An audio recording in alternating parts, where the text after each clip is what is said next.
జై హింద్ కమాండర్స్.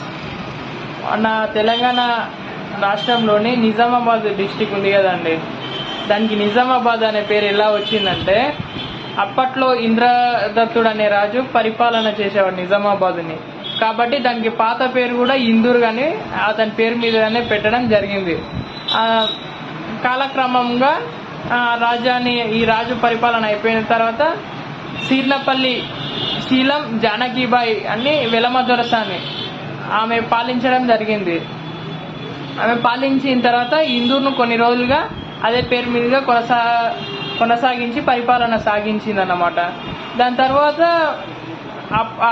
నిజామాబాద్కి వెళ్ళి railway station అని నిజాం పరిపాలనలో వచ్చింది. కాబట్టి దానికి నిజామాబాద్ అని ఒక పేరు పెడితే వాళ్ళకు ఒక కృతజ్ఞత గిఫ్ట్గా ఇచ్చినట్టు పెడితే బాగుంటుంది అన్నమాట. మేము ఒక థింక్ చేసి ఆ పేరు పెట్టడం, నిజామాబాద్ అనే పేరు పెట్టడం జరిగింది.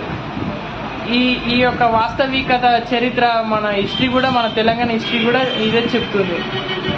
Thank you. జై హింద్.